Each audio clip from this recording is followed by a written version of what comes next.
সৰ্বপ্ৰথমে মই আপোনালোক সকলোকে এই প্ৰজাপিতা ব্ৰহ্মকুমাৰী ঈশ্বৰী বিশ্ববিদ্যালয়ৰ তৰফৰ পৰা আন্তৰিক অভিনন্দন জনাইছোঁ, শুভেচ্ছা জনাইছোঁ। কিয়নো আপোনালোকে আজি আপোনালোকৰ বিশেষ সময় উলিয়াই এই ছামাৰ ভেকেশ্যনৰ কেম্পত আজি ভাগ লৈছে, ল'ৰা ছোৱালীৰ লগত অলপ সময় উলিয়াই আহিছে। তাৰ কাৰণে মই অন্তৰৰ পৰা আমাৰ এই বিদ্যালয়ৰ সকলো বাইদেউসকলৰ ফালৰ পৰা বহুত বহুত অভিনন্দন জনাইছোঁ। যেনেকৈ আজিৰ যিটো বৰ্তমান সময়, সেই অনুসৰি আমি সকলোৱে গম পাইছোঁ, অনুভৱ কৰিছোঁ যে আজিৰ ল'ৰা ছোৱালী আমাৰ কেৱল ভৱিষ্যতে নহয়, বৰ্তমানো হয়। কাৰণ ল'ৰা ছোৱালী যেতিয়া ঘৰত থাকে, ঘৰৰ বাতাবৰণ কিমান সুন্দৰ হয় নহয় জানো? ল'ৰা ছোৱালীৰ পৰা আমি শান্তি পাওঁ, সুখ পাওঁ। ল'ৰা ছোৱালীয়ে আমাক মাতৃত্ব বোধৰ অনুভূতি কৰালে। আজি পিতা কোনো নাই যে, চব মাতৃ আছে হা, যি কি নহওক বাৰু ভালেই কথা হয় না। আজি আমি পুৰা ফ্ৰেণ্ডলি কথা পাতিব পাৰিম, যদি আজি এজনো পিতাজী নাই, সকলো মাতাজী। আচ্ছা, এতিয়া কথা হ'ল কি, আমি সকলোৱে আমাৰ ল'ৰা ছোৱালীক ভাল জীৱন এটা দিব বিচাৰোঁ, হয়নে নাই? ভাল কাপোৰ পিন্ধাব বিচাৰোঁ, সুবিধা দিব বিচাৰোঁ, এটা কমফৰ্ট লাইফ দিব বিচাৰোঁ। প্ৰত্যেক মাক দেউতাকে সেইটো কাৰণে কষ্ট কৰে, নিজে নাখায় খুৱাই পিন্ধাই হয় না। নিজৰ কাৰণে কম চিন্তা কৰে আৰু ল'ৰা ছোৱালীৰ কাৰণে বেছি চিন্তা কৰে। ল'ৰা ছোৱালী বিন্দাছ শুই থাকে, কিন্তু মাক দেউতাকে সাৰ পাই থাকে। আপুনি ভাবকচোন কি ল'ৰা ছোৱালীক আমি ভাল এটা জীৱন দিলেই বা ভাল কাপোৰ পিন্ধালে, ভাল খোৱা বস্তু খোৱালে কি আমাৰ ল'ৰা ছোৱালী ভাল হ'বনে? নহয়, হয়নে নাই? তাৰ কাৰণে আমি কি দিব লাগিব?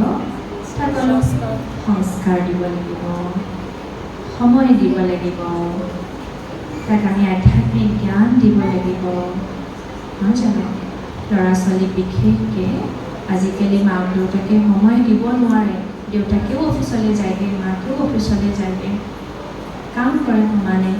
ল'ৰা ছোৱালীক বেলেগৰ হাতত থৈ যায়, বেলেগৰ ওচৰত থৈ যায়। লাগিলে এতিয়া যোনেই নহওক, বেছিকৈতো বাহিৰততো ঘৰৰ মানুহ নাথাকে, ফেমিলি মেম্বাৰ্ছ নাথাকে, আই হাতত থৈ যায়। আই বুলি কয় আমি কাম কাৰণে মালিকে হাত নিয়ে। এতিয়া এনেকুৱা হ'ল, আপুনি এটা ফুলৰ থোপা, এজোপা ফুল, বহুত ধুনীয়া ফুল গছ এজোপা আপুনি এটা দামী টাবত থৈ দিছে, কিন্তু তাক আপুনি ধ্যান দিয়া নাই, সময়ত পানী দিয়া নাই, সময়ত ৰ'দ দিয়া নাই, সময়ত ছাঁহত থোৱা নাই। এতিয়া সেই পুলিটো নিজে নিজে বাৰু সি গ্ৰ'থ হ'ব জানো? লাগিলে টাবটো যিমান দামী নহওক, গম পালে নাই? ঠিক সেইদৰে আমি আমাৰ সন্তানটোক আমি কিমান ভালকৈ ৰাখিছোঁ, কিমান ভাল দামী ড্ৰেছ পিন্ধাইছোঁ, দামী স্কুলত পঢ়াইছোঁ বা কি শিকাইছোঁ, এনজয়মেণ্ট দিছোঁ, ডান্স স্কুলত দিছোঁ, সেইটো নহয়। আমি অলপ নিজৰ সময় মোবাইলত কম দি ল'ৰা ছোৱালীক দিছোঁনে নাই? তাৰ মনৰ কথাবোৰ কেতিয়াবা সুধিছোঁনে? নিজে চেক কৰক। হয়তো আপোনালোকে দিব পাৰে, কিন্তু যদি নাই দিয়া, আজিৰ পৰা এটা সংকল্প কৰক যে গোটেই দিনটোৰ ভিতৰত, বহুত ব্যস্ততাপূৰ্ণ লাইফৰ ভিতৰতে আধা ঘণ্টা হ'লেও মই চব কাম এৰি, চব চিন্তা এৰি সেই বাচ্চাটোৰ লগত অলপ বহিছোঁ, তাৰ মনৰ কথাবোৰ জানিব বিচাৰিছোঁ। সি কি ভাল পায়, তাৰ জীৱনৰ লক্ষ্য কি, তাৰ কিহত ইণ্টাৰেষ্ট আছে। কিছুমান বাচ্চা ইণ্টাৰেষ্ট বেলেগ থাকে, কোনোবাই আৰ্ট কৰি ভাল পায়। তাৰ যিটো কোৱালিটি, তাক জানিবৰ কাৰণে অলপ চেষ্টা কৰক। মই যি ভাবি আছোঁ হয়তো তাৰ সেইটো কোৱালিটি নাথাকিবও পাৰে।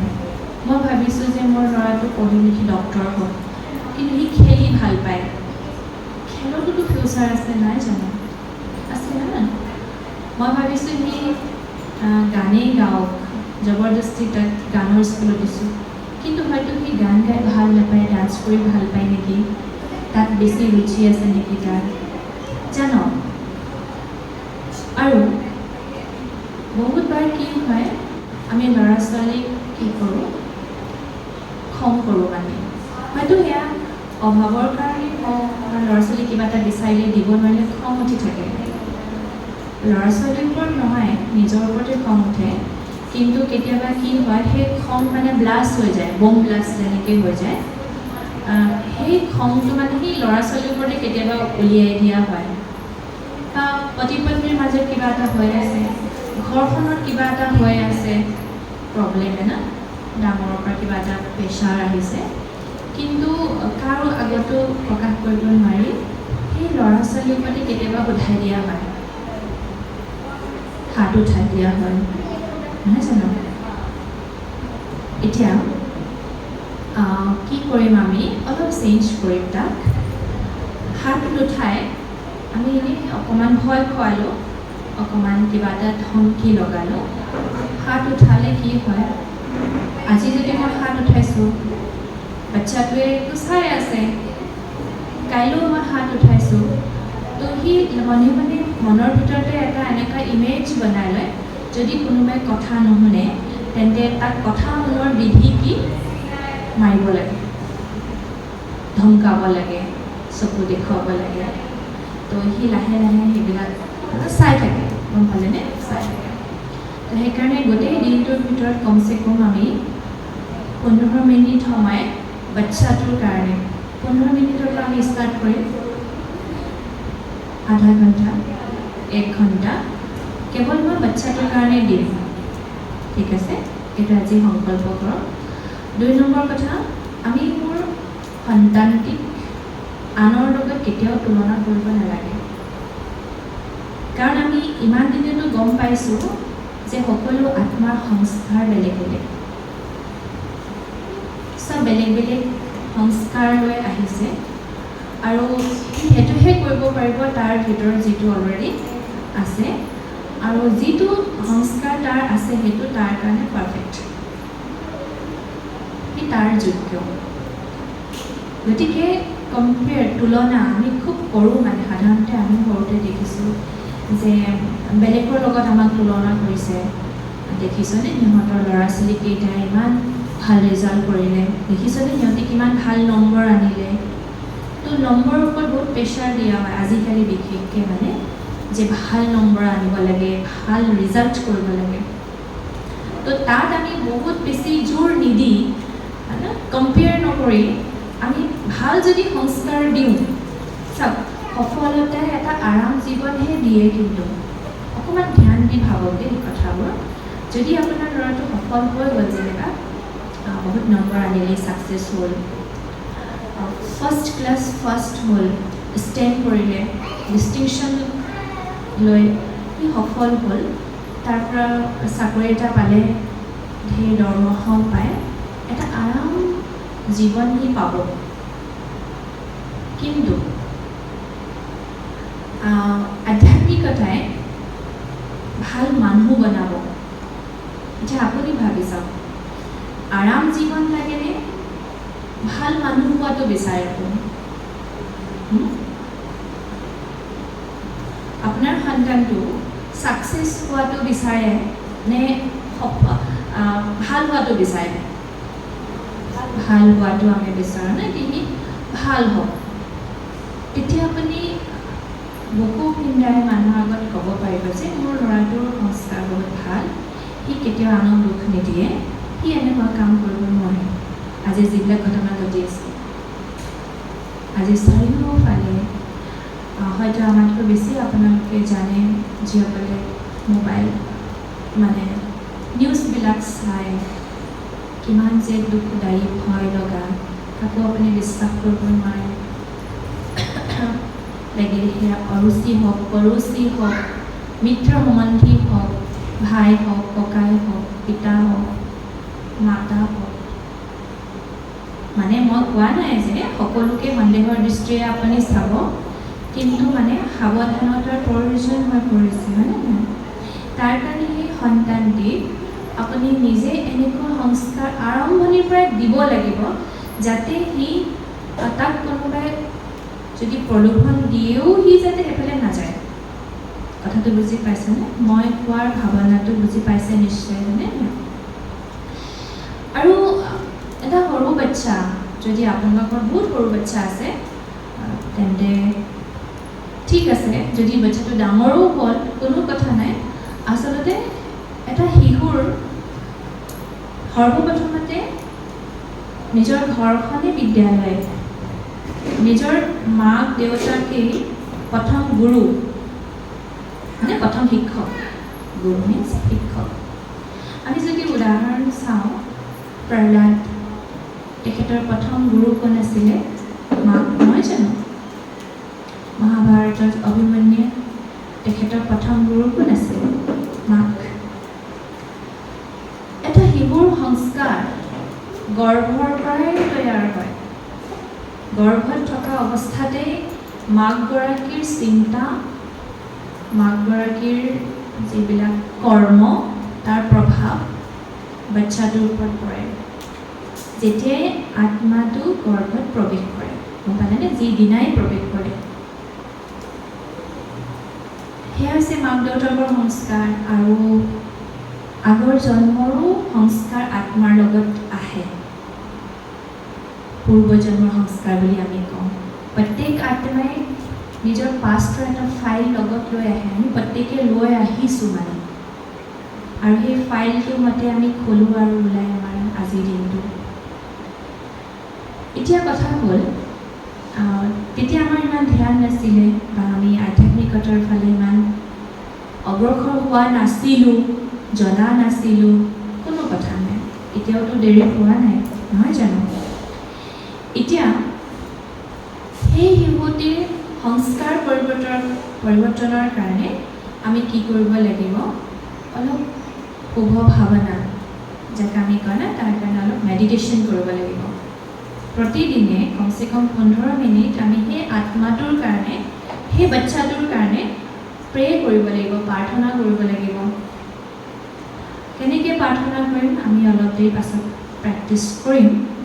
এতিয়া কথা হ'ল, আপুনি চাওক, আপুনি যিটো সন্তান নিজৰ বুলি লালন পালন কৰি আছে, সেই সন্তানটো কিন্তু যদি আপোনাৰ শিশুটি এতিয়া 10 বছৰ বা 12 বছৰ বা 15 বছৰ বা তাতকৈ যদি সৰু 7-8 বছৰ হৈছে, 7-8 বছৰৰ আগতে এইটো শৰীৰৰ আয়ুসে 7-8 বছৰ, এইটো জন্মৰ এই শৰীৰটোৰ আয়ুস 7-8 বছৰ, হয়নে নাই? ইয়াৰ আগতে যিটো বডিত আছিলে 80 বছৰ, 90 বছৰ, 100 বছৰ, এটা ৰোল প্লে কৰি আহিছে সেই আত্মাটোৱে। আহিছেনে নাই? কিছুমান আত্মাই পূৰ্বজন্মৰ কথা কয়, আপোনালোকে শুনিছে নাই নাজানো। 2 বছৰ 3 বছৰলৈকে কিছুমান স্মৃতি থাকে, মানে পূৰ্বজন্মৰ স্মৃতি থাকে, যে আগৰ জন্মত মই তাত আছিলোঁ, মোৰ মা দেউতা আমুক আছিলে, মোৰ এনেকৈ মৃত্যু হ'ল। কল্পনা চাওলাই এবাৰ কাহিনী এটা আহিছিলে, সেইটো আমাৰ মোবাইলত খুব, যেতিয়া 4-5 বছৰ আছিলে, তেতিয়া তেখেতে নিজকে কল্পনা চাওলা বুলি কৈছে আৰু আত্মাটো। আৰু এইটো যে কৈ দিছে যে সেই যিখন স্পেচ, মানে য'ত তেখেতৰ ক্ৰেছ হ'ল, এক্সিডেণ্ট হ'ল, কেনেকৈ হ'ল, লগত কোন কোন আছিলে, তেখেতৰ স্বামী নাম কি, কেনেকৈ ক্ৰেছ হ'বলৈ পালে, সকলোখিনি কথা বৰ্ণনা কৰিছে। যেনেকৈ যেনেকৈ ডাঙৰ হৈ যায় পাহৰি যায়। সেইখিনি সৰু নিউ বৰ্ণ বেবী চাবচোন, যেতিয়া টোপনি গৈ থাকে, কেতিয়াবা হাঁহে, কেতিয়াবা কান্দে, কেতিয়াবা হাঁহে, কেতিয়াবা কান্দে। তেতিয়া কয়, তাৰ কিছুমান কথা মনলৈ আহি থাকে, মানে মাকে হঁহুৱাইছে বুলি কয়, হা, অসমীয়াটো তেনেকৈ কয় আৰু, ইচকা ঠাই মা উচকো হঁচুৱা গানে। আচলতে সেয়া কিছুমান স্মৃতি আহি থাকে, মানে কেতিয়াবা একদম দুখ লগা স্মৃতি, ভয় খোৱা স্মৃতি, একদম ভয় খাই যায়, জিকা মাৰি উঠে আৰু একদম জোৰ জোৰকৈ কান্দে। মন কৰিছে নহয়নে? প্ৰত্যেকৰ ঘৰতে বাচ্চা আছে। এতিয়া আমি প্ৰতিদিনে কি কৰিম? 15 মিনিট মেডিটেশ্যন কৰিম। কেনেকৈ কৰিম মই সেয়াও শিকাই দিম, হা। প্ৰথম মেডিটেশ্যন আপুনি নিজৰ কাৰণে কেনেকৈ কৰিব, বাচ্চাটোৰ কাৰণে কেনেকৈ কৰিব, সেইখিনি কৰিম। এতিয়া এটা সৰু কাহিনী, যে দুজন ব্যক্তি আছিলে আৰু দুইজনৰে দুখন ফুলৰ ধুনীয়া বাগিচা আছিলে। দুইজন ব্যক্তিৰে ফুলৰ বাগিচা কিন্তু দুইখন খুব ধুনীয়া। তাৰে ভিতৰতে এজন ব্যক্তিৰ বাগিচাখন কেইদিনমানৰ পাছত একদম আৰু হাৰা ভাৰা হৈ গ'ল। তাত ফুল ফুলিব ধৰিলে, তাৰ পুলিবোৰ একদম সেউজীয়া ঠন ধৰি উঠিলে। আনফালে ইজন ব্যক্তিৰ বাগিচাখন লাহে লাহে শুকাই গৈছে, পাতবোৰ মৰহি গৈছে আৰু ঠিক যেনেকুৱা কোৱালিটিৰ ফুল হ'ব লাগিছিলে তেনেকুৱা ফুল পোৱা নাই, ফুলবোৰ শুকাই শুকাই যায়। তেতিয়া সেই ব্যক্তিজনে সুধিলে যে তুমি কি সাৰ ইয়াত প্ৰয়োগ কৰা? তেতিয়া ফাৰ্ষ্ট ব্যক্তিজনে ক'লে আচলতে আমি কেৱল ফুল পুলিটো ৰুলেই নহ'ব, সময়ে সময়ে তাক আমি কি কৰিব লাগিব? প্ৰতিপালন কৰিব লাগিব। তাৰমানে পানী দিব লাগিব আৰু তাত আমি কি কৰিব লাগিব? যিবিলাক অলাগতিয়াল ঘাঁহ বন আঁতৰাব লাগিব না। কেৱল আমি তাত ভাল সাৰ দি দিলোঁ আৰু নাচালোঁ তেনেকৈ নহ'ব, বা ভাল দামী টাব এটাত আমি থৈ দিলোঁ আৰু ধ্যান দিয়া নাই তেনেকৈতো নহ'ব, হয়নে নাই? ইয়াৰ আধ্যাত্মিক অৰ্থটো এইটোৱে, শিশু এটি মই জন্ম দিলোঁ, তাতে আমাৰ দায়িত্ব খতম নহয় মানে, হয় জানো? সি নিজে নিজে ডাঙৰ হ'ব বাৰু। বহুত ল'ৰা ছোৱালী মাক বাপেকে ধ্যান নিদিলেও ডাঙৰটো হয় যে জীয়াই থাকিবই। কিন্তু যদি আমি তাক ভাল সংস্কাৰ দিওঁ তেনেহ'লে সি দেশৰ এজন ভাল ব্যক্তি হ'ব, যিজনে বহুত মানুহৰ কল্যাণ কৰিব। নহ'লে এনেই কিবা কিবি মানে থাকিব আৰু জীয়াই থাকিব। কিন্তু আপুনি যদি ভাবে আপোনাৰ সন্তানটিয়ে দেশৰ কাম কৰক, বিশ্বৰ কল্যাণৰ কাৰণে কাম কৰক, মানুহৰ কাৰণে কাম কৰক, মনুষ্য জীৱন প্ৰাপ্ত কৰাৰ জীৱনটো সাৰ্থক হওক, কিবা এটা কৰি যাওক, আপুনি আপোনাৰ সন্তান, আপোনাৰ যি হ'ল মোৰ যি হ'ল, কিন্তু মোৰ ল'ৰা ছোৱালীৰ ভৱিষ্যত ভাল হওক, নহয়নে? আমিতো যেনেকৈ তেনেকৈ ডাঙৰ হ'লোৱেই আৰু হয়তো আমাৰ সময়ত ইমান বেছি সমস্যাও নাছিলে, ইমান কম্পিটিশ্যন নাছিলে। এতিয়াতো বহুত কম্পিটিশ্যন আছে নে নাই? প্ৰতিটো ফিল্ডতে কম্পিটিশ্যন। আজি বহুত পঢ়ি লিখি বাচ্চা এনেই পঢ়ি আছে, বেকাৰ হৈ আছে, কাৰণ ডিগ্ৰী একো কামেই দিয়া নাই। কাৰণ কিমান ডিগ্ৰী লৈ পোৱাৰ পাছতো চাকৰি এটা পাবৰ কাৰণে বহুত মুস্কিল, মানে চাকৰিৰ সংখ্যা বহুত কম ন। যদি 40টা পোষ্ট খালী আছে আৰু পৰীক্ষা দিয়া পৰীক্ষাৰ্থী 40,000, কি কৰিব চাওক? হয়নে নাই বাৰু? সেইদিনা এজন ব্যক্তিয়ে কৈছে 6টা পোষ্ট খালী আছিলে আৰু পৰীক্ষাৰ্থী 3,500। 6টা পোষ্ট আৰু পৰীক্ষা দিয়া গোটেইকেইটা বিলিয়ন, তাৰ ভিতৰতে 6জনে সেই 6টা পোষ্ট পাইছে। এতিয়া আমাৰ শিশুটিয়ে চাকৰি নাপালেও সি ভালকৈ কিবা এটা কৰি খাবৰ কাৰণে তাক আমি যোগ্য বনাব লাগিব। তাৰ কাৰণে তাক আত্মিক বল, মনোবল দিব লাগিব, গম পালে নাই? মনৰ শক্তি বঢ়াব লাগিব। নহ'লে আজি ভাল মানুহ ডিপ্ৰেশ্যন, এতিয়া আমি চেণ্টাৰত থাকোঁ, কিমান এনেকুৱা মানুহ আহে ডিপ্ৰেছড, উদাস, ষ্ট্ৰেছফুল, ৰাতি টোপনি নাহে, কিবা কিবি বহুতে ছুইচাইডো কৰিছে, ছুইচাইড কৰিবলৈ ভাবি আছে। প্ৰতিদিনেতো কিমান কেছ হৈয়ে থাকে জানেনে? প্ৰতিদিনেই ছুইচাইড গোটেই বিশ্বৰ ভিতৰতে, বিশেষকৈ আমাৰ ভাৰততো খুব হৈছে মানে ঘটনাটো।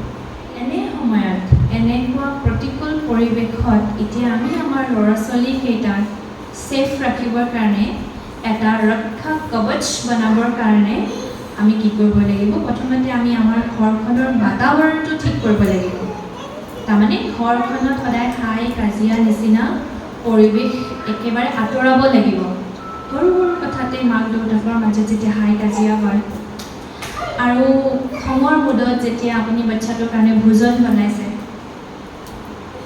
দুশ্চিন্তা মনত ৰাখি, বহুত টেনশ্যন মনত ৰাখি যদি আপুনি ভোজন বনাইছে আৰু সেই ভোজন আপুনি বাচ্চাটোক খুৱাইছে, তাৰ প্ৰভাৱ লাহে লাহে শ্ল' পয়জনৰ নিচিনাকৈ এদিন তাক বহুত বেয়াকৈ মানসিকভাৱে ৰোগী বনাই পেলায়, মানসিক ৰোগী বনাই পেলায় না। পৰাপক্ষত আপুনি শিশুটোৰ কাৰণে যেতিয়া ভোজন বনাব, তেতিয়া কেনেকৈ বনাব? পৰমাত্মাক স্মৰণ কৰি ভগৱানৰ কাৰণে, ঠাকুৰৰ কাৰণে যেনেকৈ ভোগ বনায়, ঠিক সেইদৰে সেই সন্তানটো যে আপোনাৰ ঘৰত থকা সৰু ঠাকুৰ, ঈশ্বৰৰ পুত্ৰ, ভগৱানৰ বংশ, গম পালেনে? তো সেই ভাবি বাচ্চাটোক আপুনি ভোজন বনাই খুৱাব। পৰাপক্ষত বাহিৰৰ বস্তু খোৱাবলৈ অলপ এভইড কৰিব, ঠিক আছে? এতিয়া অকণমান সময়ৰ কাৰণে আমি কেনেকৈ প্ৰেক্টিছ কৰিম বাৰু বাচ্চাটোৰ বিষয়ে? লাহেকৈ চকু জুৰি বন্ধ কৰি লওঁ, অকণমান প্ৰেক্টিছ, 2-3টা সংকল্প মই আপোনালোকক দিম, সেইকেইটা আপোনালোকে প্ৰয়োগ কৰিব, ঠিক আছে? এতিয়া চাওক, এটা প্ৰশ্ন আপুনি মনতে ভাবকচোন, কি আপুনি আপোনাৰ বাচ্চাটোক এটা কমফৰ্ট লাইফ দিব বিচাৰে নে তাক আপুনি ভাল সংস্কাৰ দিয়াটো বিচাৰে? এইটো কুৱেশ্যন আপোনালোকক এৰি দিলোঁ।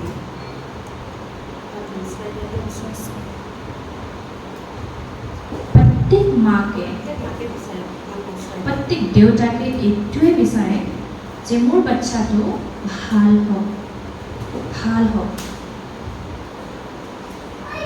তো তাৰ কাৰণে কি কৰিব লাগিব? তাক আমি তেনেকুৱা সংস্কাৰ দিব লাগিব, হয় না?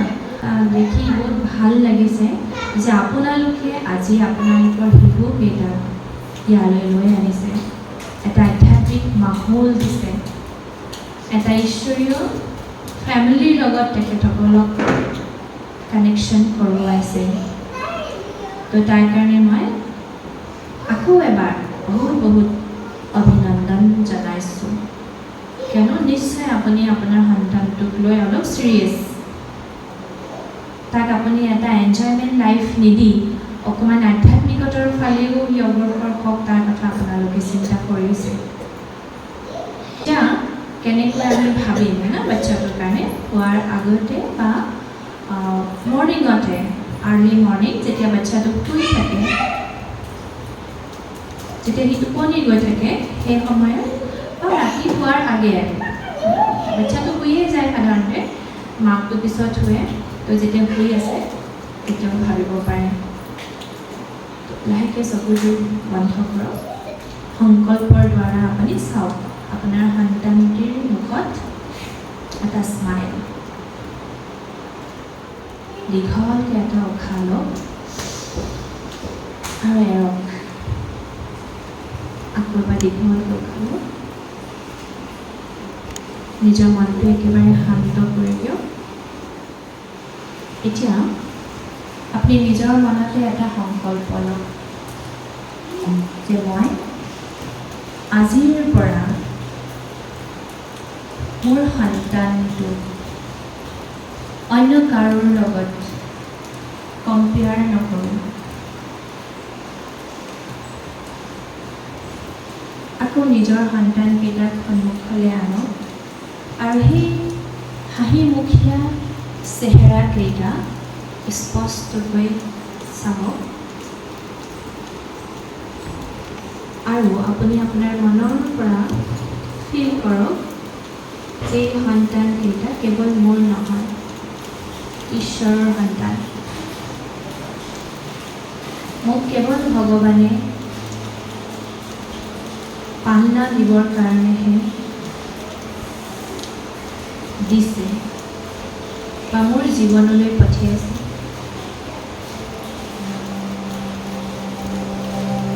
এই সন্তানকেইটাৰ কাৰণে মই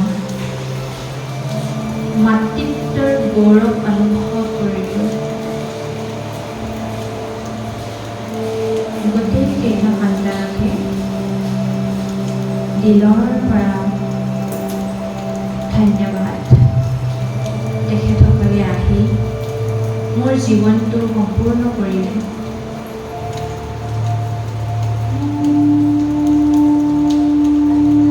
এগৰাকী নাৰীৰ পোৱাৰ গৌৰৱ পূৰ্ণ কৰিলে। গতিকে মই মোৰ প্ৰতিটো সন্তানকে অন্তৰৰ কোণাৰ পৰা বহুত বহুত আশীৰ্বাদ দিছোঁ।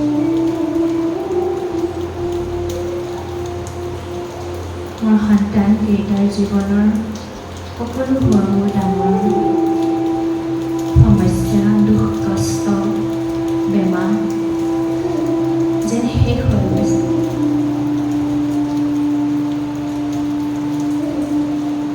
পৰমাত্মাই সকলোবোৰ দুখ কষ্ট যেন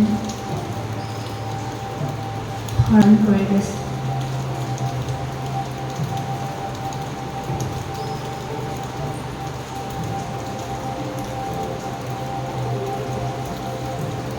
সিহঁতৰ উজ্জ্বল ভৱিষ্যত আপুনি স্পষ্টকৈ এখন পিকচাৰ বনাওক।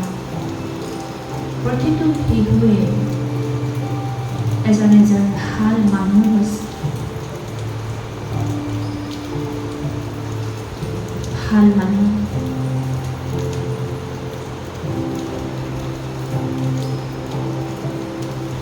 যিয়ে সকলোৰ প্ৰতি দয়া, কৰুণা আৰু সহযোগৰ মনোভাৱ ৰাখে।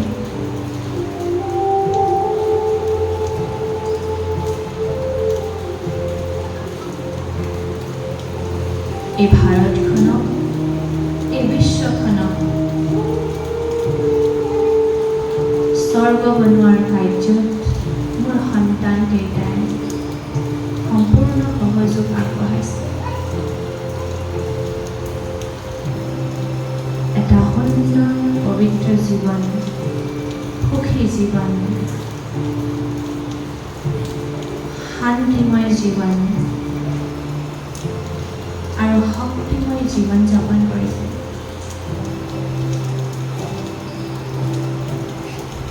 আমি থাকিলেও বা নাথাকিলেও, কাইলৈ যদি মই নাইকিয়া হৈ যাওঁ কিবা কাৰণত, মোৰ সন্তানকেইটাই যাতে অকলে এই পৃথিৱীত জীৱন যুদ্ধত যুঁজি আগুৱাই যাব পাৰে,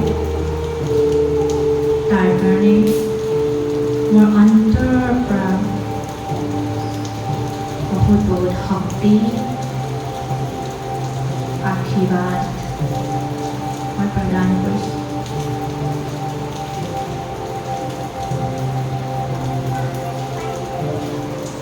ভগৱানৰ ওচৰত এয়াই মোৰ প্ৰাৰ্থনা।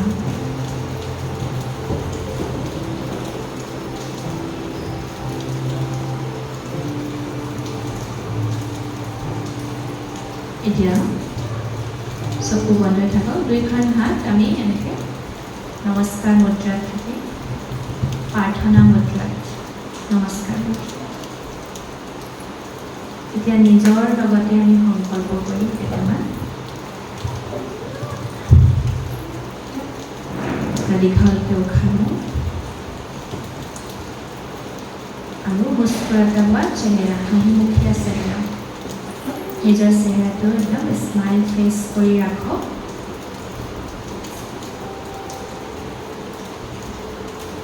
আজি মই মনতে ভাবক, মই কোৱা কথাকেইটা নিজৰ মাজতে সংকল্প কৰিছোঁ।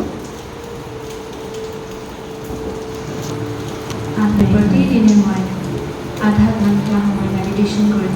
মই নিজেই মোবাইলৰ পৰা দূৰত থাকি মোৰ শিশুটিক পঢ়াৰ ক্ষেত্ৰত বা অন্য কামত সহযোগ দিম।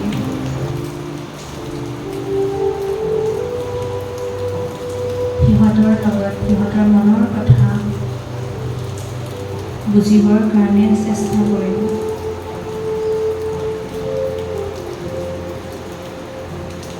পৰম পিতা পৰমাত্মাক ধন্যবাদ। পিতাই মোক ইমান সুযোগ্য সুন্দৰ সন্তানৰ উপহাৰ দিয়াৰ বাবে